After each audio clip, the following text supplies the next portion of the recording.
Mr. Dante Clink Ang II. Mr. Ang, your question, please. Thank you, Attorney Karen. If you don't mind, I'd like to hear everyone's answers before I ask a follow-up question. And here it goes. The Philippines hopes to increase the share of renewable energy to 35% of the total energy mix by 2030. By 2040, the target is to improve that to 55%. The good news is that energy production from renewables increased from 60.8 gigawatts in 2008 to 106 gigawatts in 2019. The bad news is that the share of renewables over the same period fell from 33.9% to 20.8%. As you all know, clean energy is important to sustain economic growth, climate change mitigation, and even energy security. What legislations will you propose to accelerate the development of renewables so that they meet the national targets and lessen the share of fossil fuels, particularly coal, which accounts for 54% of the country's total energy mix?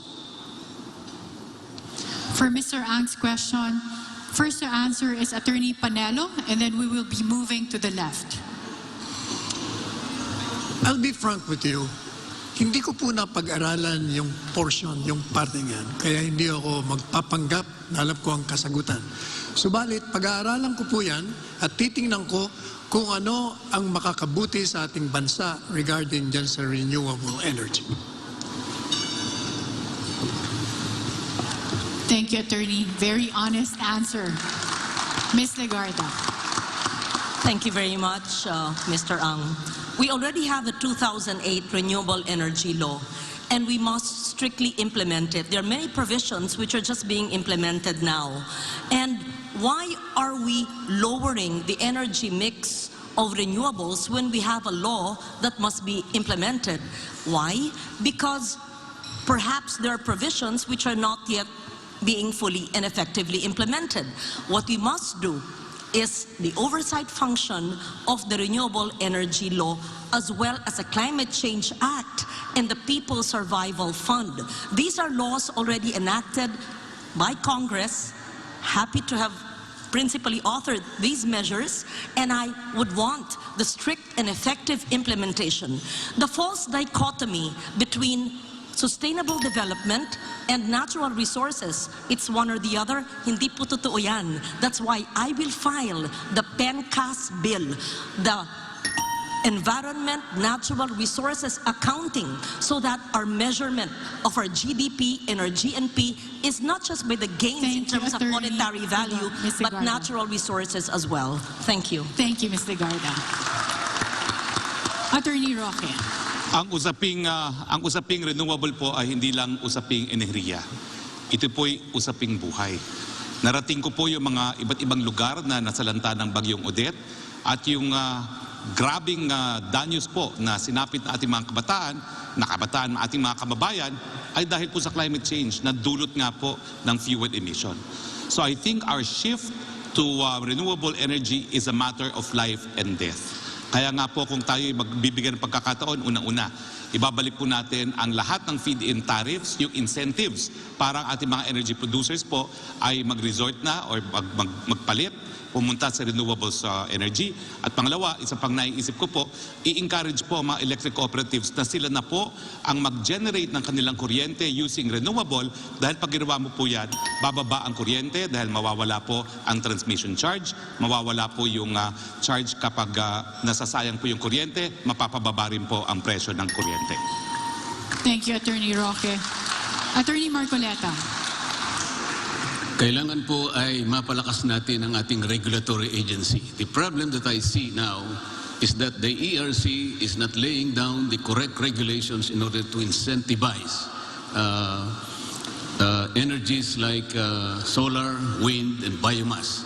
These are the things that we need to do. Also, we need to legislate certain measures in order to strengthen the powers of the DOE in order for us to influence the correct energy mix in this country, not dominated by coal, by Maybe we can expand also some geothermal sources and others. This is the way this is the roadmap, and this is the way to go.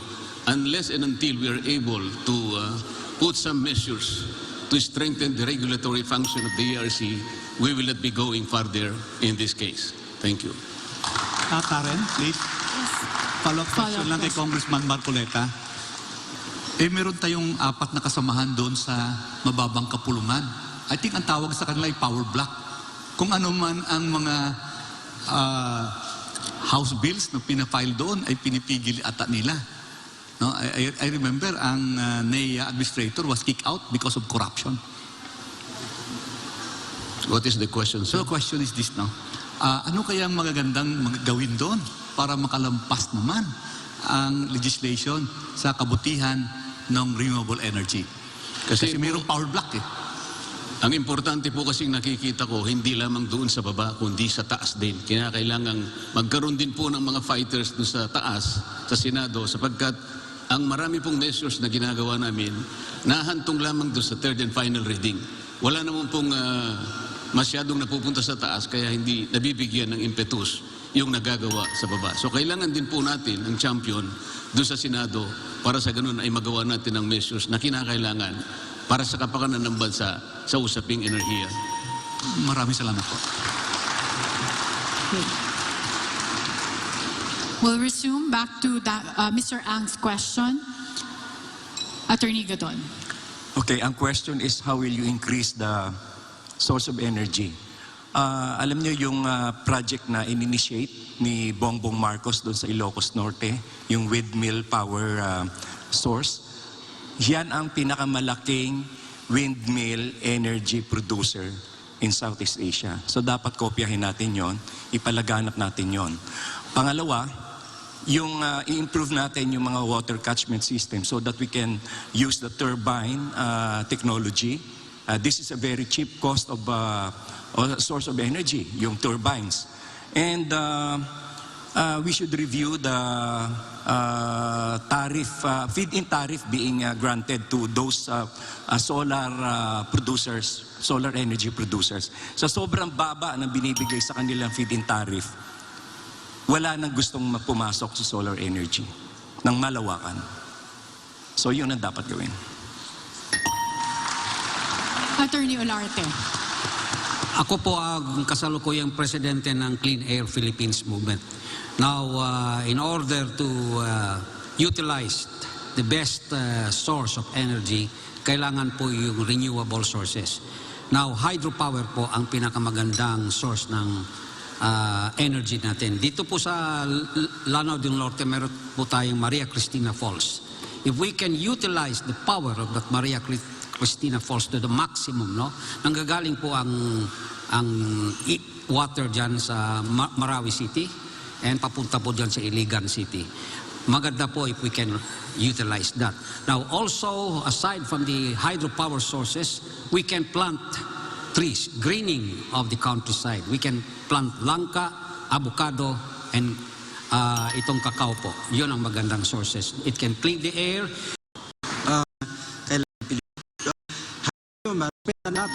Bani. We have until Thank you. Thank you, Mr. Albani. Attorney Espiritu. we don't have a luxury of time. We don't have the luxury of time. We have until 2030 to reduce our carbon emissions and keep our temperature below 1.5 degrees. That's what scientists say. If we do not do that, that's already irreversible. Ibig sabihin, ang human race ay in danger of the worst extreme thing is extinction. Kapag tinawag nating irreversible yan, extinction. So kapag ganito, na meron pang energy mix, hindi tayo aabot sa target na ganyan. At yung 2030 na yan, na irreversible na ang damage sa atin, dahil nagkakaroon na tayo ng climate emergency, climate crisis, hindi tayo mabubuhay yan. So dapat hindi energy mix, i-phase out ang mga coal-fired power plants at 100% renewable energy na dapat tayo. Are you I'll go to you afterwards. are you asking the senator, sir, about? Go ahead, sir, since you started. Okay, yung po kasing renewable energy, this is the most prohibitive source of energy. Alam naman natin yun. That is why I said, let us incentivize them by way of strengthening the regulatory function of the ERC. Sa ngayon po kasi, kung alam natin na mayroong cap sa kanila 100 kilowatts lamang. Sa mga katwid, nadi-discourage sila to produce more sapagkat hindi na mabibili sa grid. Kailangan pong alisin yung cap na yon at pagkatapos, para ma-incentivize sila, bigyan natin ng tax credits lahat po yung susuong dito sa renewable energy para sila ay mabigyan ng pag-asang magkaroon ng marami pang planta. Deputy Speaker Lauren. Thank you. The Department of Energy has recently, just last year, already put a cap on greenfield coal projects, and that's a welcome development, and we must all support that. Second, baseload can be provided by renewable energy because it is nothing new. We already have battery, not just from Elon Musk, but even in other countries, not just Tesla. In fact, but it would be self-serving because I must be transparent. My son is in renewable, so I know that there is base load, there is battery, and we must encourage even electric cooperatives to source clean energy, renewable energy in their jurisdictions so that transmission will be less. We're past the time. Okay, thank you. Thank you. But it's possible. Okay, thank you. A few of you had mentioned incentivizing the development of windmills, solar, even hydro. The problem, according to some critics, is that even renewables are not entirely clean. I mean, even the construction of wind farms is not necessarily zero carbon. So they suggest instead that there should be a program to lessen consumption. Would there be any laws in your mind that would address that issue of incentivizing the reduction of consumption? Consumption. Yes, because you don't want to go from one race to perdition, using fossil fuels, to another race to perdition using renewables. So some are suggesting that the better way would be to encourage people to consume less. Yes, Deputy Speaker. Thank you. May I cite the proposed legislation which my esteemed colleagues could probably support, and this is the ban on single-use plastic, because by year 2040 or 50, we will have more plastic than fish in our oceans if we continue the business as usual scenario. Second, we have a pending legislation on the circular economy so that the producers will be responsible for what they produce in terms of waste that they produce and the extended producer's responsibility. Thank you. Thank you, Ms. Legarda. Secretary. I think we could explore the possibility of granting more discounts to households that use less electricity, because you're correct. For as long as consumption increases, we will run out of sources of energy. And that is partially done now by way of subsidizing the poor during the time of pandemic, no? When we actually did not charge households if their consumptions are very low. Secretary Roque, you brought up LNG as another source of fuel. Nuclear power is not renewable, but it's been discussed as part of the energy mix. I think the Department of Energy had also included that as a recommendation to be part of the energy mix. Would any of you care to share your position on the development of nuclear power? Well, we should explore that, pero tutol po ako sa Bataan Nuclear Power Plant dahil ako po ay taga-Bataan at meron pong fault line sa aming probinsya at meron pong bulkan na pinatubo na malapit sa Bataan Nuclear Power Plant at yan po ang dahilan kung bakit sa tingin ko kung tayo magno-nuclear, wag naman po doon sa Bataan. Not in your backyard. Not in our backyard. Anybody else? Secretary. Marami po sa ating mga karatig bansa ang gumagamit po ng nuclear energy. And I think ang presyo po ng elektrisidad sa kanila ay napakababa at napakamura. Tayo po sa Pilipinas napakataas. Pero dahil po sa takot natin tungkol po sa tinatawag na epekto ng nuclear, ay kung minsan ay nakakaligtaan po natin na ito ay isang makabagong teknolohiya. Siguro pwede natin itong ilagay sa mga islands na kung saan ay hindi pwedeng maapektuhan ang maraming populasyon para po magkaroon po tayo ng mas mababang presyo po ng elektrisidad. Doctor? I am in favor with the use of nuclear power plants as sources of renewable energy. If we use nuclear power plants safely and put them in places where they are acceptable, then there will be lower cost of fuels, and also further there will be lower quantity reducing the use of non-renewable sources of energy. Attorney Gadon, you were going to say something? South Korea installed the same model of our Bataan nuclear plant. Look at Korea now, South Korea. They sell cars, heavy equipments, cell phones, appliances, and they have invaded the whole, the global market. And that's why they are very successful. Now, kung ibabawal natin yung Bataan nuclear plant, dapat buhayin uli yan. And not only that, yung solar energy kasi, nung panahon ni Noynoy Aquino. Attorney Gadon, time's up. Mr. Espiritu? Yes, I don't agree that nuclear energy should be classified as renewable energy. It's not. Yes. Tandaan natin na kaya tayo mag-a-adapt ng renewable energy dahil sa ating climate crisis, climate emergency. Hindi naman siguro kaiba sa atin ang mga nangyari sa Chernobyl na nakapagsira ng ating environment, nakapagsira ng ating climate. Kaya hindi ako papayag dyan sa nuclear energy niya. Well, you're advocating solar development, but the share of solar power in the energy mix, according to the National Renewable Energy Program, is a mere 1.2% as of 2019. Yes, that's why our solution would be to bring solar energy down to the household. Meron tayong batas na nag-aalaw per household mangungutang ka sa Pag-ibig para maglagay ka ng solar panel sa iyong bahay. And in fact, we have zero metering, right? So that the household, kapag nag-produce siya ng energy more sa kinukonsume niya, pwede niyang ibenta sa Meralco at kikita pa siya. Therefore, palaganapin natin yan para masolve natin ang problema ng energy mix, yung share ng solar sa ating energy mix. Thank you. Thank you. Okay. Karen, meron akong follow-up kay Attorney Espiritu. Okay. Pinag-usapan kasi yung mix kanina eh. No?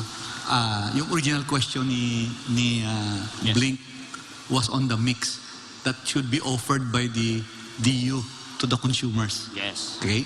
But would you consider having 2 DUs or more in a particular franchise area competing with each other?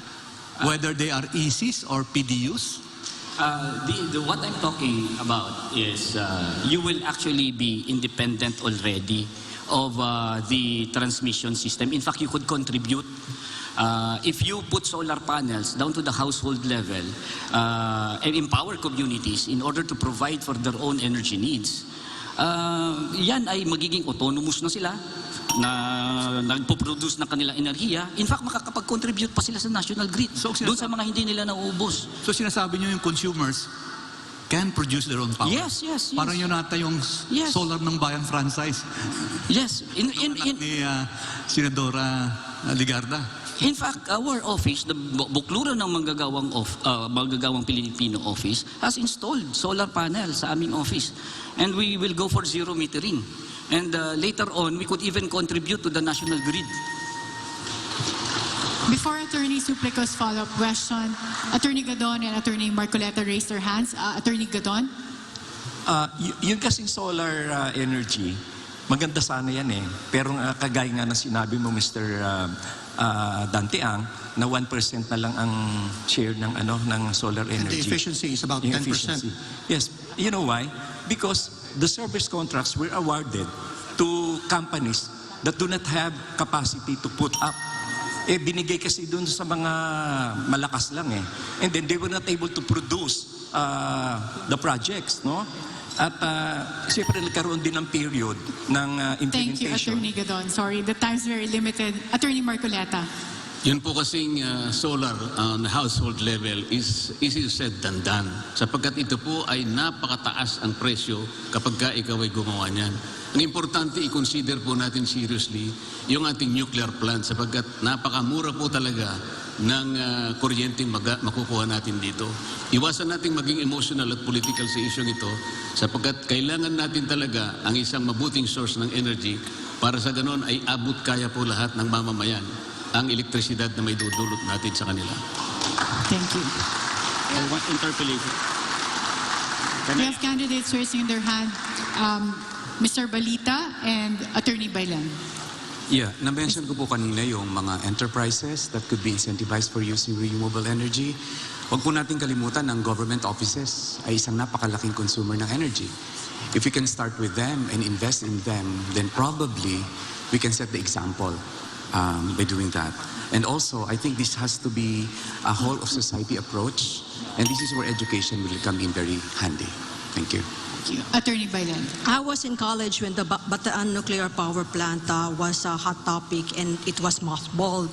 But when I worked in DBM and I had access to more information, I learned that the government spent billions to acquire this kind of energy. And when the fault line was discovered, I think then President Marcos added another 1 billion to make it more secure because it is cheaper. So I think it's about time that we tap the PNRI, Nuclear Research Institute, to give us expert opinion on this one. Thank you, Attorney Bailan. And finally, we have Attorney Castersones raising his hand. Yes, I would just like to respond and probably to support the position taken by Attorney Bailan when it comes to the National Land Use Act, because, you know, we have a lot of good ideas when it comes to a renewable source of energy, but the departments of our government are not in line with these so-called projects and programs. Like, for example, the program of Senator Legarda for solar energy, it took years before it was approved because the different departments and agencies do not really cooperate with the so-called system that would have to really support this renewable energy. Thank you, Attorney Castersones. Professor Carlos? Yes, not to rain on the parade of everybody with, all our heroic measures to migrate to renewable energy. Also, with all due respect to Klink here. The empirical evidence tells us that on the ground, 67% of energy use is still fossil fuel. And therefore, in the foreseeable future, it will be like that. So, just to think about it, it's not a question. But now that Dr. Balita has raised the issue of government being one of the biggest consumers of energy, if you become senator, are you going to continue the building of that ugly building at, where is that, BGC, with no windows? Isn't that a huge energy consumer? That ugly big building which looks like an egg, which will be your future home? Senate. The Senate. The Senate. The Senate building. Diba? I think it's cost a lot of zeros. That's why I think government should really give us the best example of what we're talking. It's not about imposing it on us or on the private sector, but I think the government should really take the lead. And that's why even my answer to the Senate job description is related to it. Let's walk our talk and let's start with government. And that will have a sizable value to what we're talking about. Thank you very much. Yeah, but maybe Senator Legarda can answer that if the building of that ugly building can still be aborted or what? The boat has sailed. Professor Clarita Carlos, I must say that I was in the Senate when that was discussed. And there was a presentation of several architectural firms. I'm not privy to that. I was not in the committee that selected it. It has already been funded for 1 or 2 years. I'm not certain if the funding of the construction of the building is still ongoing, so we leave it at that. Which means it cannot be aborted. It would be a white elephant because it's been funded for 1 or 2 years, if I'm not mistaken.